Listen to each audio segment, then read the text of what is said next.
Good morning guys. Ayan, happy Thursday everyone. So ayan, thank you Lord for another beautiful morning.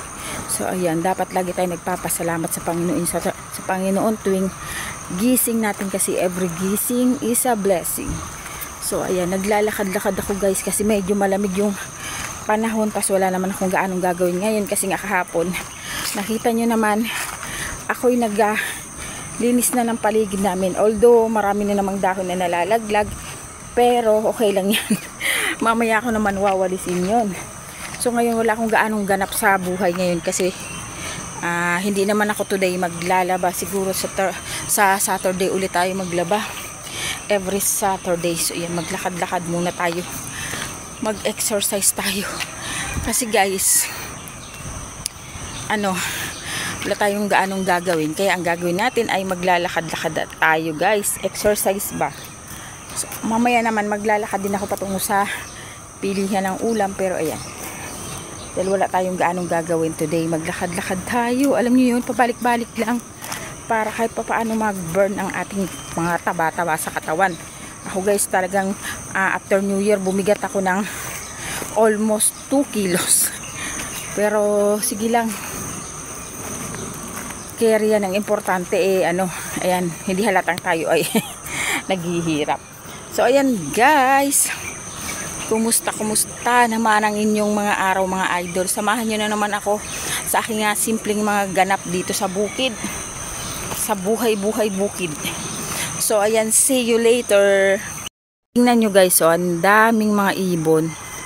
So mga migratory bird siguro yan, nakikita nyo ba? Ayan nandyan sa puno. Nandyan siya sa puno guys. Marami siyang mga ibon dyan. Actually, laging maraming ibon dyan kapag ganitong magsa-summer. Ang dami-daming ibon dyan. Nag-start sila nga magtungo rito guys, buwan ng November. Nagsisimula sila nga buwan ng November hanggang May. Maraming ganyan dito. Siguro dahil na nagtutunaw yung yelo sa ibang bansa, kaya lumilipat sila din. So ang dami nila dyan sa puno. Ayun hindi lang gaanong kita guys, pero marami sila dyan. Ayan yung mga kulay puting yan.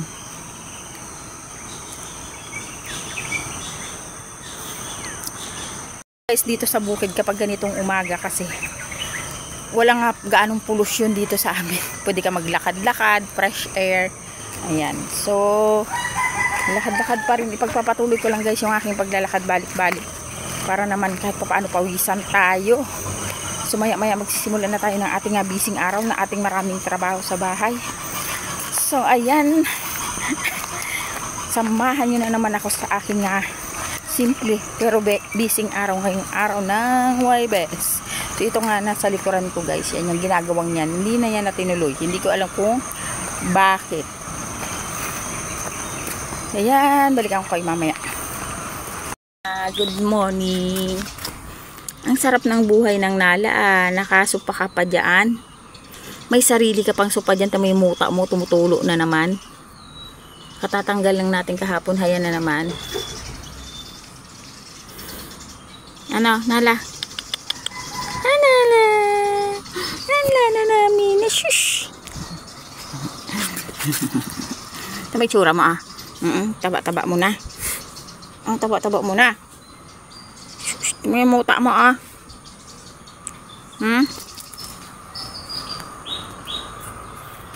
Gusto mo talaga sa labas kaysa nakakulong Mamaya balik ka sa kulungan, hindi ka kasi pwedeng nakakawala kasi nanghahabol ka, mangangagat ka Tapang-tapang mo na lang matanda ka na. Tingnan mo yung tsura mo yung mga binti, yung mga iiksi. At heto na naman po tayo sa playtime guys. Heto yung aking alaga ay pumasok na naman dito sa plastic guys. Favorite niya yung pumasok sa loob ng mga plastic at mga kahon. At ayan nga, nag-e-enjoy siya sa paglalaro dyan sa loob ng plastic. At ayan, at sumisilip-silip pa nga mga kalola. So ang cute-cute talaga nitong alaga kong ito. Talagang malilibang ka sa kanya dahil ang cute-cute nga at super lambing yan guys. Kaya favorite ko yan sa aking mga pusa dahil sobrang malambing talaga yan nagiging Bisaya na lola nyo. At ayan nga, for today's video ay magluluto tayo ng chop suey. At ayan nga, bumili ako guys ng pang chapsuy na gulay. At ayan nga natin na ang iluluto. Gisa-gisa muna at mekos natin yung ating sahog. So ayan, manok na pala guys yung ating ilalahok sa ating chapsuy dyan. So gulay-gulay lang naman to guys, parang ginisang gulay lang ito mga ka-idol. At syempre ayan, sangkotsahin nating maigi bago natin ilagay ang gulay. At heto, luto na guys, shortcut yan. So instant luto na yung ating chapsuy mga ka-idol.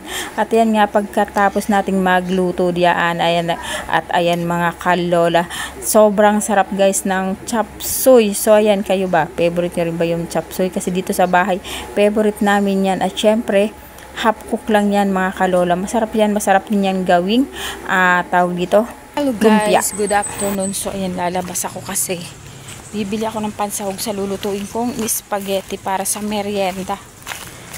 Nagpapaluto ng spaghetti yung mga junakis ko. So ayan, medyo mainit pa guys kasi 3:30 na ang hapon. Ang ganda ng panahon ngayon. Sayang lang guys, hindi ako nakapaglaba kanina kasi hindi pa naman schedule ng laba ko talaga today. So hindi ako naglaba. Ang ganda ng sikat ng araw, mahangin. Kung naglaba sana ako, tuyo sana. Ganda sana, kaso nga hindi ko pa schedule ng laba. So ayan, mainit pa guys. So pupunta muna tayo ng tindahan mga idol. At tayo bibili ng panglawak sa ating spaghetti. Kaya ayaw kong nagtutungo ng tindahan eh. Bibilhin ko lang pang sahog kung ano-ano nabibili ko. So yan guys, tayo uuwi muna at magluluto tayo. Spaghetti, at ito dadaling ko sa beshi ko. Yan, dinalan ko siya. Hatidan ko muna siya bago ako kumain. Mabilis lang naman lutuin ng spaghetti guys, basta kompleto sa rekado, alam niyo yun.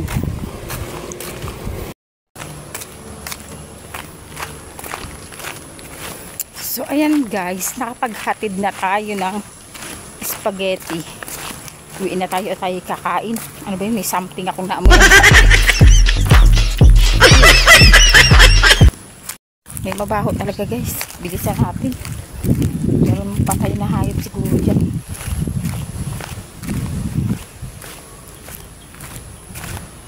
Baho. Yun.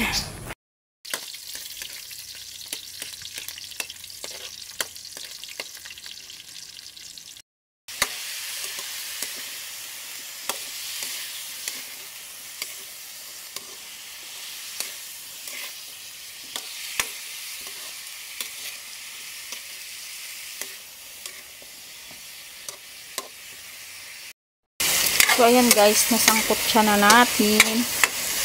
Lalagay na natin yung mga sahog.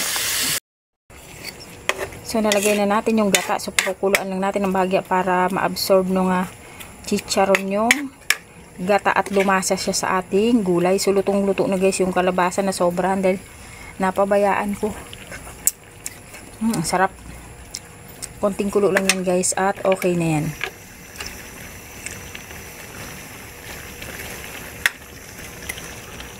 So yan lang guys. Thank you so much for watching and thank you Lord for all the blessings. See you all again tomorrow.